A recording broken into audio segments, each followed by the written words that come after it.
Todos nosotros sabemos o conocemos muchas cosas, algunas interesantes, importantes y otras no tanto. Observen los enunciados que se encuentran en la columna izquierda.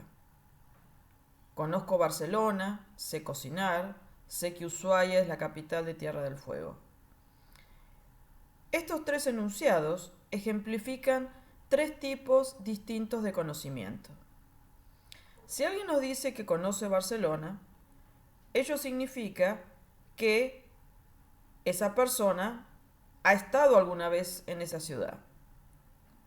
A ese tipo de conocimiento se le denomina conocimiento directo. Cuando decimos que sabemos cocinar o sabemos andar en bicicleta, en cambio, lo que queremos decir es que somos capaces de hacer algo, que tenemos una cierta habilidad. Por último, si alguien afirma que Ushuaia es la capital de Tierra del Fuego o que el radio de la Tierra es de 6.370 kilómetros, en esa situación estamos frente a un saber qué, o lo que se denomina un conocimiento proposicional. El conocimiento que nos interesa a los efectos del conocimiento científico es este último, el conocimiento proposicional. Si bien la actividad científica puede requerir conocimiento directo, habilidades, el conocimiento científico es esencialmente conocimiento proposicional. Para que alguien tenga un conocimiento proposicional, se deben satisfacer tres condiciones: la condición de creencia, la condición de verdad y la condición de prueba. Supongamos que una persona afirma: yo sé que las aguas del océano Atlántico están contaminadas. Esta afirmación es un claro ejemplo de conocimiento proposicional, ya que después de la afirmación yo sé, aparece la proposición: las aguas del océano Atlántico están contaminadas.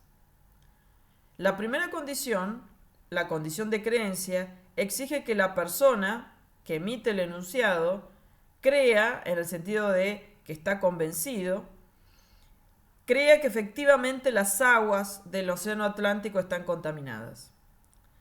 La segunda condición exige que la proposición que se afirma sea verdadera, que sea un hecho real, en este ejemplo, que las aguas del océano Atlántico están contaminadas. Por último,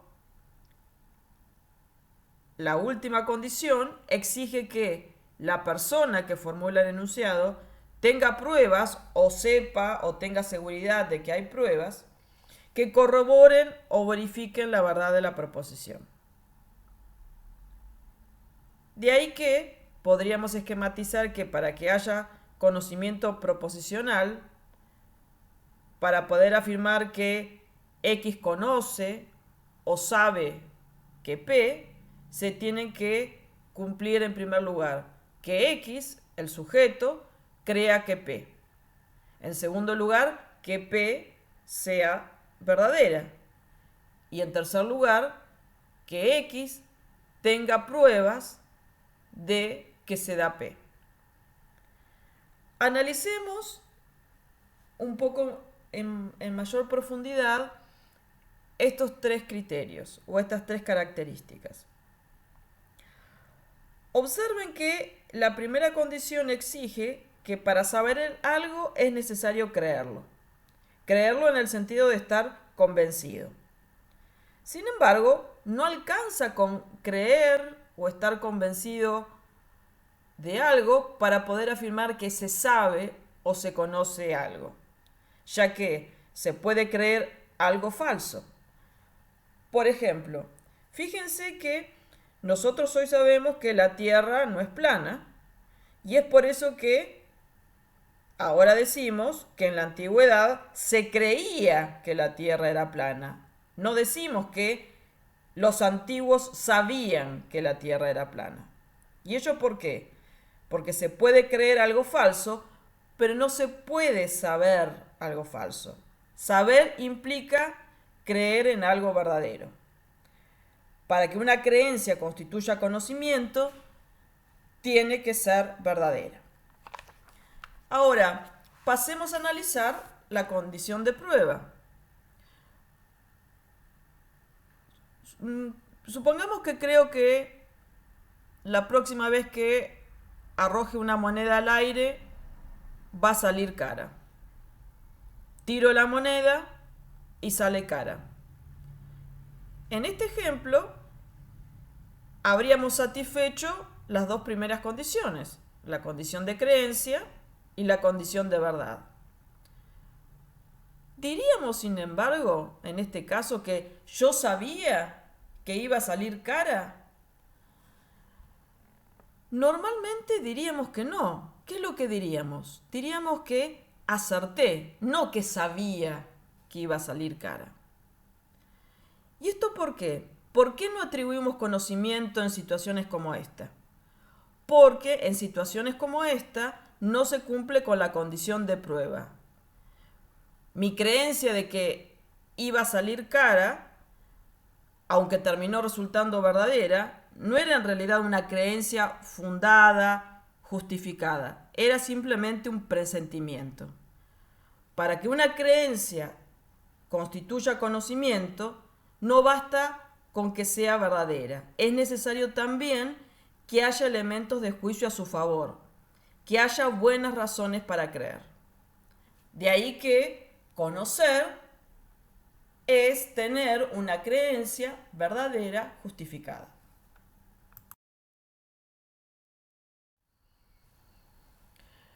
Para que el conocimiento proposicional sea conocimiento científico, debe cumplir con ciertas características. En primer lugar, el conocimiento científico es metódico.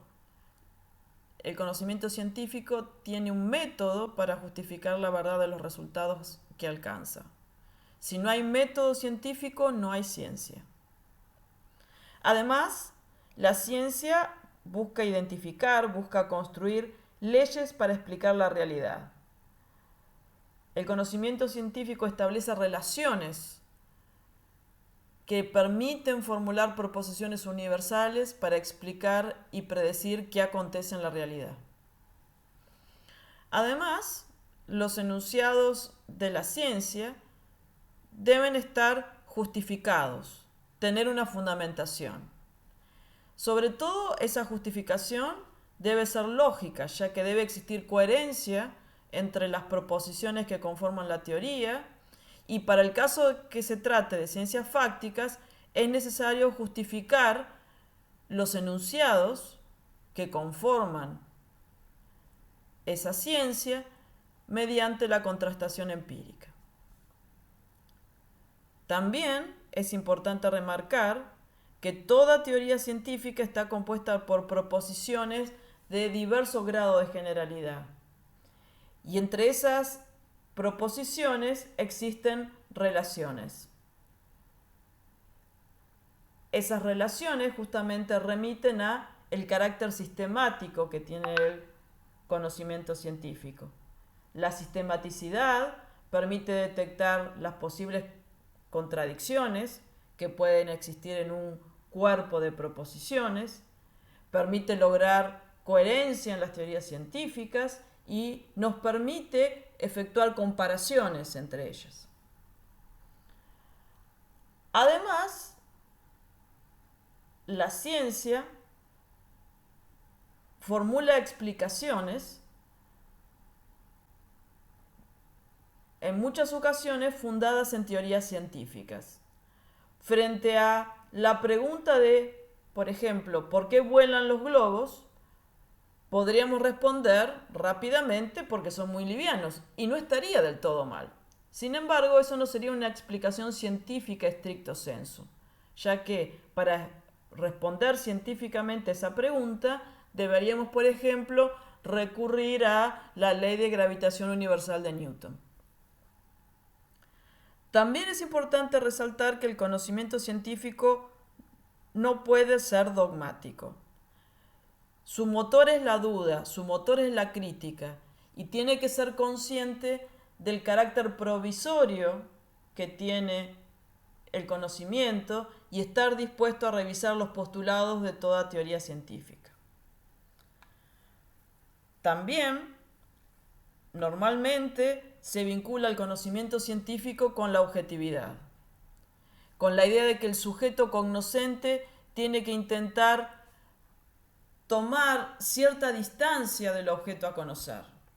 Como vamos a ver, esta es una de las cuestiones más discutidas en epistemología y volveremos sobre esta cuestión cuando analicemos la especificidad de las ciencias sociales.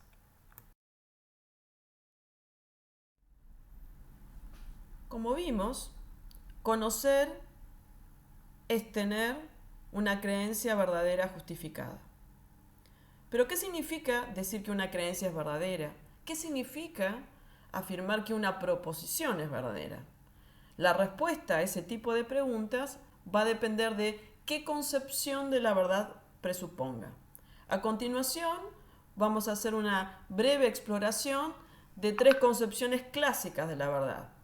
La teoría de la verdad como correspondencia, la teoría de la verdad como coherencia y la teoría pragmática de la verdad.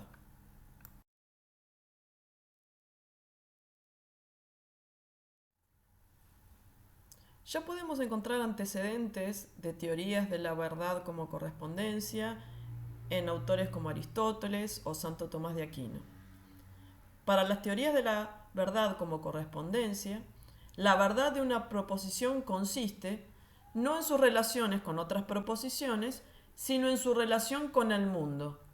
Consiste en su correspondencia con los hechos. Según cómo se conciba esa relación de correspondencia, hay diferentes versiones de este tipo de teorías. Por ejemplo, tanto Russell como Wittgenstein, durante la etapa del atomismo lógico, ofrecieron definiciones de la verdad como correspondencia de una proposición con un hecho. Para ellos, la correspondencia consistía en una isomorfía estructural entre la proposición y el hecho. En cambio, Austin, por ejemplo, tenía una visión alternativa.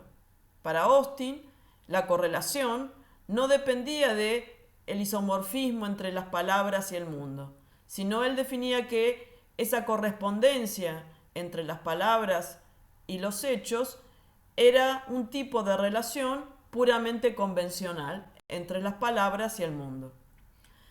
En las teorías de la verdad como correspondencia, entonces, es el mundo el que proporciona las entidades que explican la verdad.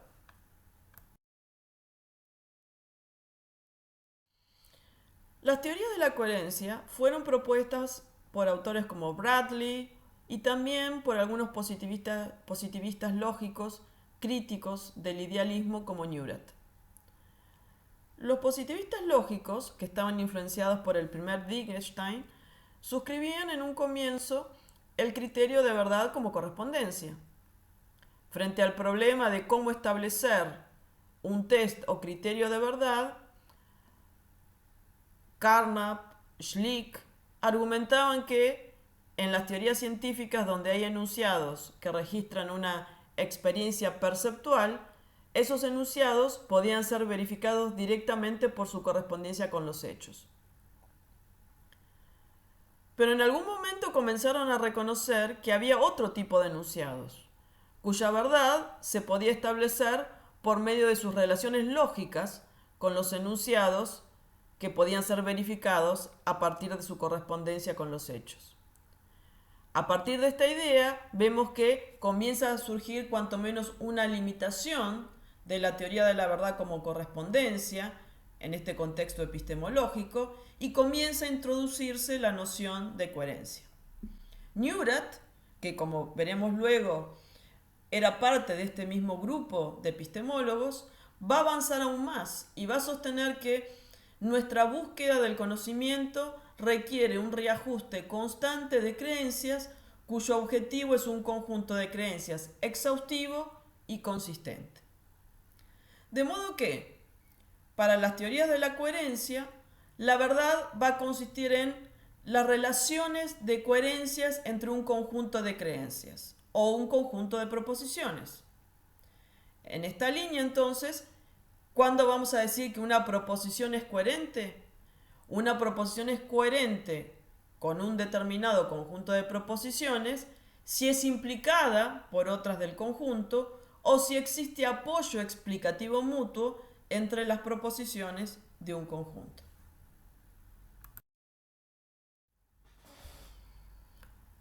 Con lo visto hasta aquí, podríamos afirmar que las teorías de la correspondencia buscan capturar la intuición de que la verdad es una relación que se establece entre un determinado contenido, sea proposición o creencia, y el mundo. Tiene que haber una correspondencia entre un objeto del mundo y la proposición para que podamos predicar su verdad. En cambio, los coherentistas insisten en que la verdad no es una relación que se plantea con el mundo, sino que es una relación entre proposiciones o creencias.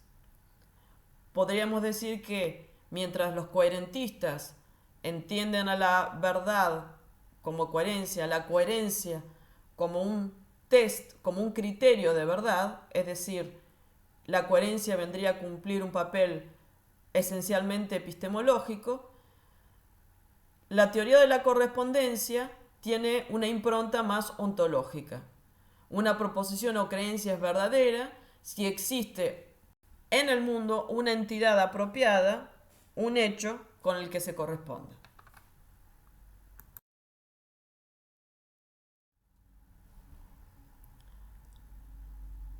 Los pragmáticos analizan la verdad desde otra perspectiva. El núcleo central de la idea pragmática es que para poder establecer el concepto de verdad hay que preguntarse por la diferencia que introduce en nuestras prácticas el que una creencia sea verdadera.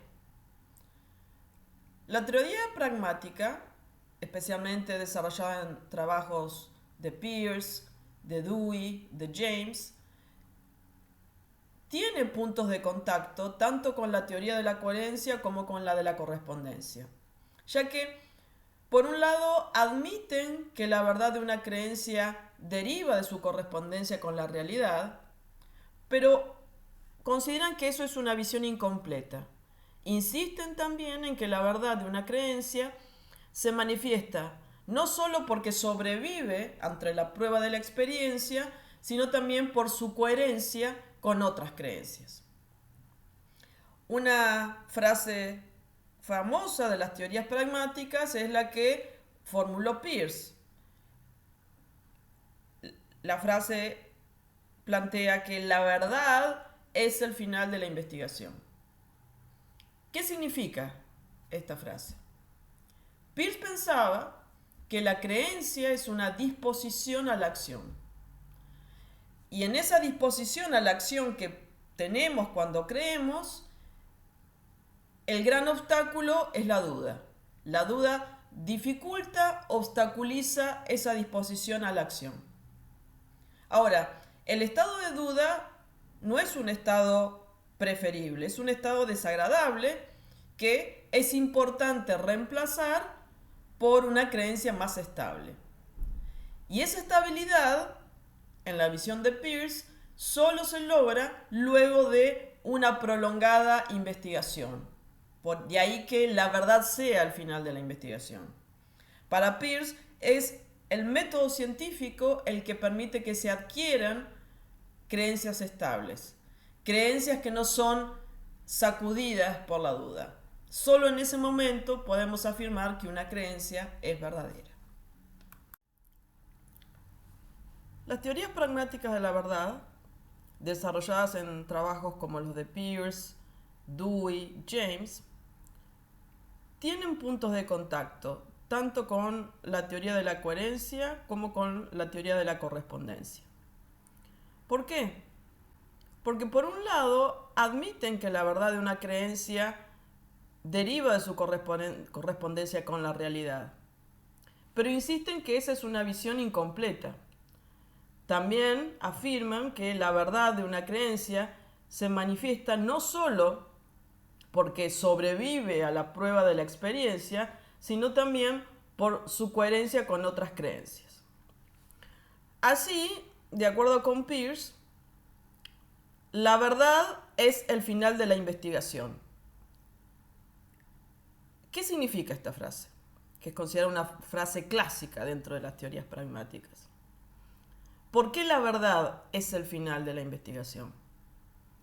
Porque Peirce consideraba que cuando tenemos una creencia, lo que tenemos es una disposición a actuar, una disposición a la acción. Y frente a esa disposición a actuar, el gran enemigo es la duda. La duda es la que dificulta y obstaculiza la disposición a actuar.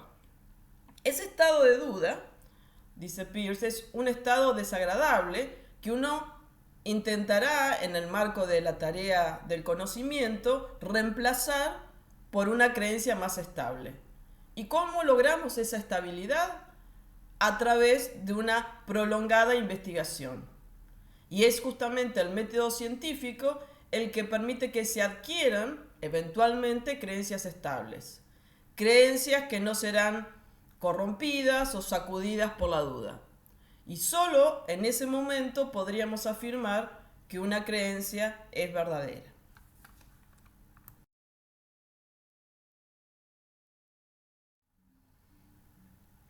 Fue Immanuel Kant quien propuso la distinción entre analítico y sintético y la distinción, que luego analizaremos, entre a priori y a posteriori.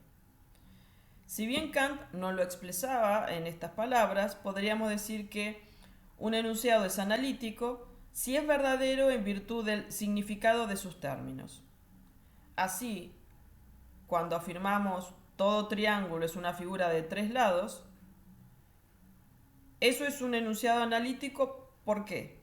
Porque ser una figura de tres lados forma parte del significado del término triángulo. Los enunciados analíticos hablan solamente sobre los significados de los términos. No dicen nada acerca del mundo. No tienen contenido fáctico. Observen en cambio el segundo enunciado. La Tierra gira alrededor del Sol. Este sería un enunciado sintético. En los enunciados sintéticos encontramos un contenido fáctico que va más allá de los significados de los términos. Los enunciados sintéticos nos dicen algo acerca del mundo.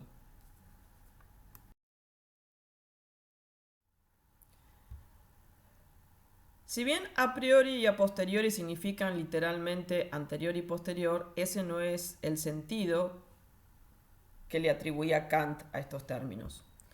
Entendía por a priori el tipo de conocimiento que es independiente de la experiencia, entendiendo por experiencia la experiencia sensorial, es decir, las observaciones que podemos realizar a través de nuestros sentidos, no independiente en un sentido genético psicológico. Si nosotros consideramos un enunciado del tipo todos los perros son animales, este es un enunciado claramente analítico y no necesita observar perros para justificar la verdad de esta afirmación. Todos los enunciados analíticos son entonces a priori. Los enunciados a posteriori, en cambio, son afirmaciones que no se pueden justificar sin recurrir a la experiencia. Si tomamos otra vez el enunciado que afirmaba que la Tierra gira alrededor de la Tierra, la verdad de ese enunciado no se puede probar citando o refiriéndonos al significado del término Tierra, Sol, girando, sino que es necesario realizar ciertas observaciones astronómicas. Al conocimiento a posteriori, al conocimiento que depende de la experiencia, se lo suele llamar también conocimiento empírico. Yo mencioné antes que los enunciados analíticos son a priori. Ahora, hay una discusión filosófica clásica que plantea el siguiente interrogante. ¿Es posible que haya enunciados sintéticos a priori? ¿Los enunciados sintéticos son todos a posteriori? Kant pensaba que hay un ámbito del conocimiento que puede ser sintético y a priori. Era una de las tesis centrales de su obra.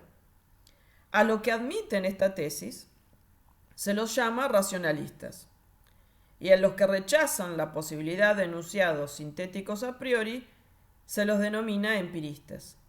El empirismo podría resumirse en la fórmula según la cual lo sintético a priori no existe.